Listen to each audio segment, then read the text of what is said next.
मुझे मृत्यु लोक में भेजा। फिर परिवार जब हम विचार कर लेते हैं कि ये घर मेरा नहीं है, परिवार मेरा नहीं है, कुटुंब मेरा नहीं है, ये जितना भी फैला रहा है ये सब उसी का।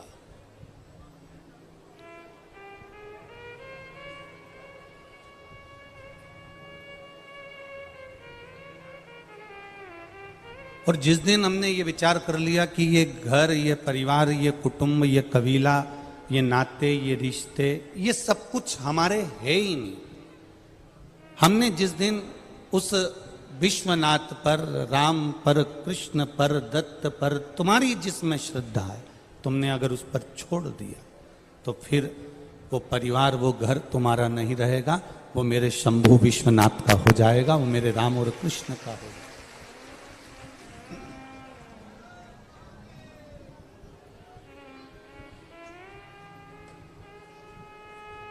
हमें केवल इतना भान करना है कि होती है, एक कुत्ता को देखा आप लोगों ने, श्वान को, कुत्ते को, तो कुत्ता जो होता है ना, इसको कहीं पर भी रोटी देंगे वो खाएगा। बोलो खाएगा कि नहीं खाएगा? कुत्ता जो होता है उसको कहीं पर भी रोटी दो वो खाता है। पर कुत्ता अगर कहीं से रोटी को चुपचाप से उठा कर लाता है, कुत्ता उस रोटी को कहीं से चुरा कर लाता है, वो कुत्ता उस रोटी को कहीं से झटप कर लाता है, और झपट कर जब वो रोटी को लाता है तो वहीं पर खाता है क्या? बोलो, जम के बोलो जरा। नहीं खाता। कहाँ जाएगा? दूसरी गली में, दूसरे मोहल्ले में, दूसरे स्थान पर, वहां जाता है और फिर उस रोटी को खाता है। कुत्ता को जहां रोटी दी, अगर आपने जहां रोटी दी, कुत्ता वहां खाएगा। पर कुत्ता जब चोरी कर कर रोटी लाता है, झपट कर रोटी लाता है, कहीं से उठा कर रोटी लाता है, मुंह में दबा कर रोटी लाता है, तो वो वहां नहीं खाता। वो दूसरी जगह जाएगा, दूसरी गली जाएगा, दूसरा मोहल्ला जाएगा, दूसरा क्षेत्र जाएगा, और वहां बैठकर वो कुत्ता रोटी को खाता है। अर्थात जब किसी ने दी तो वहीं सीना तान कर खाई, पर जब चोरी कर कर लाया, झपट कर लाया, तो दूसरी जगह जाकर खाना पड़ा। ये हमारा शास्त्र कहता है, हम जब तक ईमानदारी से जीते हैं, अपने वैभव के साथ जीते हैं, अपनी सत्यता के साथ जीते हैं, तुम कहीं पर भी बैठकर भोजन कर सकते हो, कहीं पर भी ज्ञान दे सकते हो। पर जिस दिन तुमने गलत भाव से करा, उस दिन फिर तुम्हें भी दूसरी जगह भोगने पड़ना जा सकता है। उस दिन तुम्हें भी दूसरी जगह भोगने जा सकता है। ये हमारे कर्म की गति है। इसीलिए बार बार कहा, मत बुरे कर्म कर बंदे, वरना पछताएगा। भगवान की आंखों से तू बच नहीं पाएगा, तू बच नहीं पाएगा। अरे ओ अज्ञानी, मत कर नादानी। अरे ओ अज्ञानी, मत कर नादानी। तेरे कर्म का फल भी तू ही पाएगा, जैसा किया तूने तेरे आगे आएगा। मत बुरे कर्म कर बंदे, बच नहीं पाएगा, तू बच नहीं पाएगा। आपको अपनी जिंदगी जीने का तरीका आना चाहिए। जिसको ढोलक नहीं आती ना, उसको ढोलक बड़ी बेकार लगती है। बताओ, हमको तो आती नहीं। और जिसको ढोलक बजाना आती है ना, वो रात्रि में भी यहाँ बैठकर ढम ढम बजाते बजाते भजन करता रहता है, उसको बहुत अच्छा लगता है, उसके मन को अच्छा लगता है। जिसको बांसुरी बजाना आती है, वो बंसी का मजा ले लेता है, बजा बजा कर आनंद ले लेता है। जिसको वीणा बजाना आती है, वो वीणा को बजा बजा कर वीणा का मजा ले लेता है, वीणा का आनंद ले लेता है। जिसको गाड़ी चलाना आती है, वो गाड़ी दौड़ा दौड़ा कर गाड़ी का मजा ले लेता है, गाड़ी का आनंद ले लेता है। और जिसको इस संसार सागर में जीने की कला आती है, वो इस संसार का मजा ले लेता है और आनंद लेकर परमात्मा के पास चला जाता है। जिस दिन भागवत कथा में जाकर, राम कथा में जाकर, शिव कथा में जाकर, भगवान की शरणागति में जाकर, गुरु की शरणागति में जाकर, तीर्थ में जाकर, परमात्मा के चरणों में जाकर, भगवान की शरणागति में पहुंचकर, जिस दिन तुम्हें जीने की कला आ गई, जिस दिन तुमने सोच लिया कि मेरा 21,600 श्वास मनुष्य के शरीर से प्रतिदिन निकलती है, 21,600 श्वास जो मेरे बाबा ने दी है वो उसकी है। 3.5 करोड़ रोम छिद्र पूरे मनुष्य के शरीर में है। ये सारे 3.5 करोड़ रोम छिद्र जिसने दिया है ये उसके हैं। और जिस दिन तुम्हारे मन में आ गया कि ये श्वास उसकी, रोम छिद्र उसके माता के गर्भ में उल्टे लटके हुए थे, दोनों मुष्टिकाएं बंद थी और अंदर प्रतिज्ञा करी थी, मुझे केवल गर्भ से बाहर निकाल दो, मैं तेरा भजन करूंगा, तेरा भजन करूंगा, तेरा भजन करूंगा। गर्भ से निकलते से ही चालू हो गया, मैं तो भोजन करूंगा, भोजन करूंगा, भोजन करूंगा। भजन गायब हो गया, भोजन चालू हो गया। प्रतिज्ञा भी हमने तोड़ दी। उसके बाद भी विचार करना कि परमात्मा के आश्रित होकर जो जीता है, अंत में परमात्मा ही उसको हाथ में झेल कर और अपने धाम तक लेकर चले जाता है। हम उसके आश्रित हो जाते। कल सरकार नहीं आया, सरकार ने बोला था हम दूसरे तीसरे दिवस अवश्य पधार रहे, तो शरीर में थोड़ा सा सरकार के हाथ में कष्ट भी था। तो कल हम जब यहां से गए तो हमने कहा, बारे पुष्कर बाबा, हम सरकार के पास होकर आए, प्रणाम कर कर आए जे को, और आना नहीं हुआ। पर आज जब हम यहाँ आ रहे थे तब मालूम पड़ा कि सरकार पधार रहे हैं, तो बाबा की कृपा से बहुत आनंद की अनुभूति हुई। क्योंकि गुरुजन, संत जन, साधु जन, तपस्वी जन, साधक जन, उपासक जन जब व्यासपीठ के नजदीक पहुंचते हैं तो इस, वो जैसे कहते हैं ना, चुंदड़ी तो बहुत सुंदर है पर इसमें एक आध गोटे का बूटा लग जाता ना। सनातन धर्म का जो एक मानव होता है, सनातन धर्म का एक जो व्यक्ति होता है, वो हंसी में जीना चाहता है पर हिंसा में जीना उसको पसंद नहीं आता है। वो हंसी में जीना चाह रहा है, हिंसा कर कर या किसी को कष्ट देकर, किसी को तकलीफ देकर, किसी को दुख देकर, किसी को परेशानी देकर, किसी को कष्ट देकर सनातन धर्म का व्यक्ति कभी जीना पसंद नहीं करता, कभी नहीं जीना पसंद करता। हिंसा से परे है वो।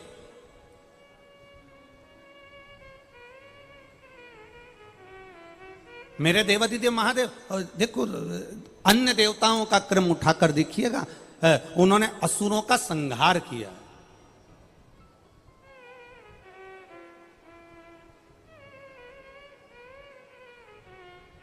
और मेरे महादेव का क्रम उठाकर देखिएगा एक बार, मेरे शिव जी का कोई द्रोही नहीं है, मेरे भोलेनाथ का कोई दुश्मन ही नहीं है। तारकासुर भगवान शंकर का उपासक था, इसलिए वर मांगा ब्रह्मा जी से, ब्रह्मदेव वर देव तो ऐसा देव कि भगवान शंकर का पुत्र मुझे मारे, क्योंकि वो चाहता था कि शिव जी का विवाह हो जाए, शंकर भगवान की शादी हो जाए, मंगल विवाह हो जाए, वो चाहता था।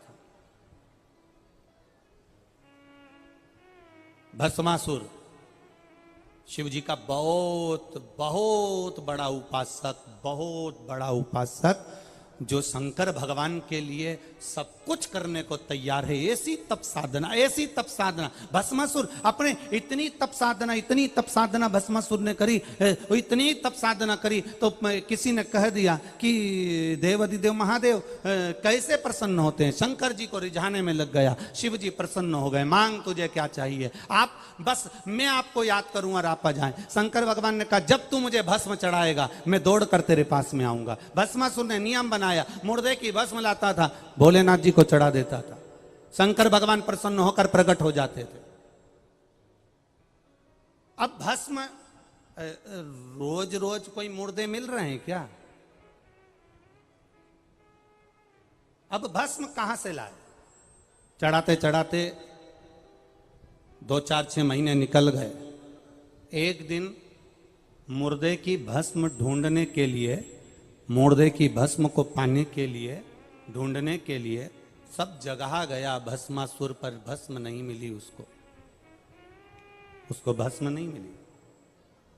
आखिरी में पत्नी ने देखा कि पति ने अपने कमरे में बहुत सारी लकड़ियां जमा ली है, बहुत सारी लकड़ी उसने अपने कक्ष में जमा रखी है। पत्नी ने पूछा ये क्या कर रहे हो? पति बोला कि ये काम करना, मैं जब मर जाऊं मेरी भस्म निकाल कर, जब मैं मर जाऊं तो मेरी भस्म, जब मैं जल जाऊं मेरी भस्म देवाधिदेव महादेव को चढ़ा देना। पत्नी कहती है तुम काय को मर रहे हो? मैं तुम्हारी अर्धांगिनी हूं, मैं तुम्हारी पत्नी हूं, मरना है तो मैं मरूंगी और मेरी भस्म उठाकर तुम महादेव को चढ़ा देना। पति ने कहा नहीं, मैं तुझे कैसे मार सकता हूं? पत्नी कह रही है तुम्हें मारने की जरूरत नहीं है, मैं खुद अपने प्राणों को त्याग देती हूं, मैं स्वयं अपने प्राणों को त्यागूंगी। मुझे मारने में कोई मर नहीं रही हूं, मैं अपने प्राणों को भगवान को समर्पित कर रही हूं। और पत्नी ने चारों तरफ लकड़ी लगाई और बस जलने के लिए तैयार हो रही थी। इतने में पत्नी ने अपने पति से कहा अपन दोनों को मरने से कोई मतलब नहीं है, अपन तो ना तुम मरो ना हम मरे। एक काम कर दो, शंकर भगवान की इतनी आराधना करो कि भस्म की फैक्ट्री डलवा दो। अब भोलेनाथ जी से ऐसा मांगना अच्छी बात है? हाँ हाँ मांग लो। बस तो पति ने पूछा भस्म की फैक्ट्री कैसी? पत्नी ने कहा शंकर भगवान से वर मांगना, जिसके ऊपर तुम हाथ रखो वो भस्म हो जाए, अपनी खुद की कंपनी तैयार हो जाएगी, जब चाहो जब भस्म तैयार, और ले जाकर महादेव को चढ़ा देना। अब इससे जोरदार बात क्या हो सकती है? शिव जी प्रसन्न हो गए, प्रकट हो गए, मांग तुझे क्या चाहिए? बस बाबा भस्म ढूंढने के लिए बहुत दूर दूर जाता हूँ, भस्म मुझे मिलती नहीं है, अब मैं करूँ तो करूँ क्या? आपको प्रसन्न करने के लिए भस्म चाहिए तो मेरी खुद की कंपनी चालू हो, मेरी खुद की फैक्ट्री चालू हो। कैसी फैक्ट्री? मैं जिस पर हाथ रखूँ वो भस्म हो जाए, बस ये वर दे दो। अब भोले तो भोले, उन्हें क्या मालूम था कि इसकी कंपनी का माल मुझसे तैयार करेगा? उनको क्या मालूम था? उन्होंने कहा तथास्तु। पति गया घर, धर्मपत्नी से कहा बधाई हो। पत्नी ने पूछा क्या? अपनी खुद की कंपनी चालू हो गई, जिस पे हाथ रखूंगा वो भस्म। आज मेरा मन कर रहा है मैं तेरे गले लग जाऊं। पत्नी भागी, पत्नी भाग। अब पत्नी ने सोचा कि ये अपन ने तो शुरुआत करी, नरियल अपन नहीं फोड़ा, अपन नहीं कहा, और अपन ही भस्म। इतने में पत्नी दूर खड़ी होकर बोली मेरे पिताजी की मुझे याद आ रही है, मैं 4 दिन के लिए मायके जा रही हूं, परंतु मैं मायके जाते जाते एक बात कहना चाहती हूं। क्या? मैंने सुना है महादेव हैं वो महादेव, लोग कहते हैं नशे में भी रहते हैं, हो सकता है उन्होंने जो दिया। अब ऐसे तो बहुत सारे लोग आते हैं और आकर के जाते हैं, ये पुल बना दो, वो पुल बना दो, वो पुल बना देंगे, वो नाली बना देंगे, वो रोड बना देंगे, ये कर देंगे, वो कर देंगे। अब बन जाए तब कहना तो सरल है, बोलना तो सरल है। उनका नाम है महादेव, वो कह जरूर दिए हैं, पर मुझे नहीं लगता कि वो उनका आशीर्वाद तुम्हें फले। अच्छा ऐसा भी होता है? हाँ, तो फिर मैं क्या करूं?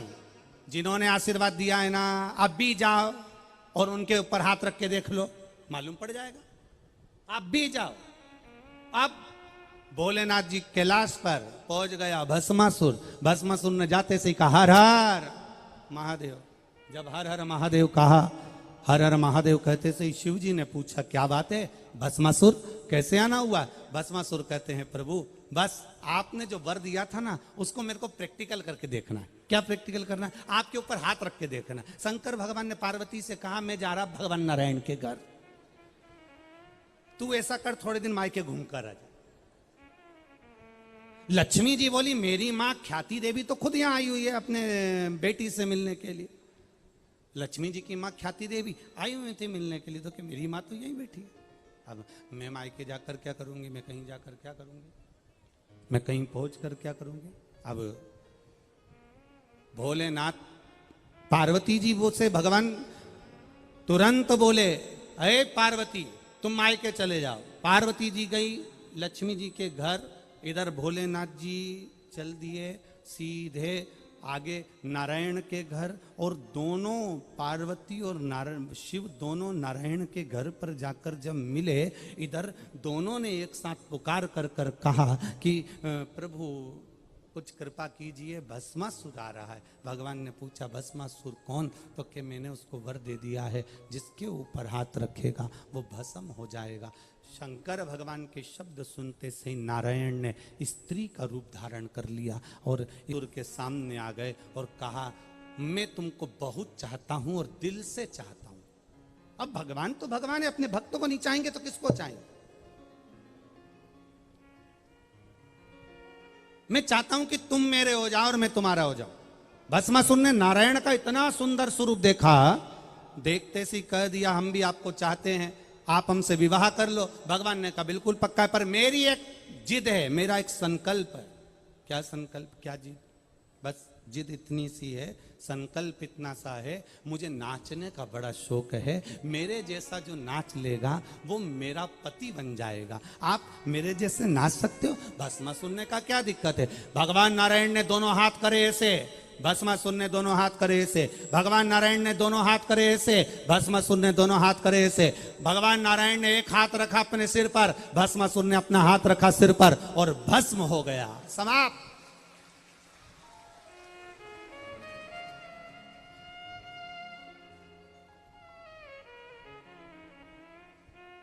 शिव का ना कोई एक भी शत्रु, एक भी असुर, एक भी राक्षस शिव के द्रोही नहीं है, दुश्मन नहीं।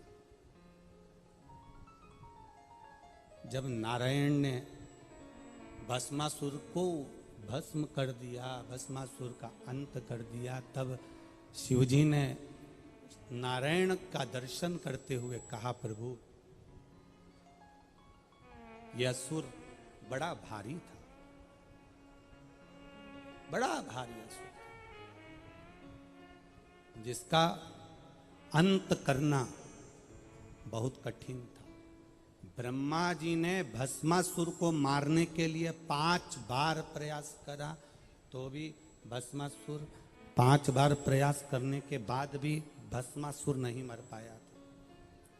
तब शिव जी ने अपनी लीला रचना करी, नारायण ने अपनी लीला रचना करी और भस्मासुर का अंत किया। सहजता नहीं है हमारा।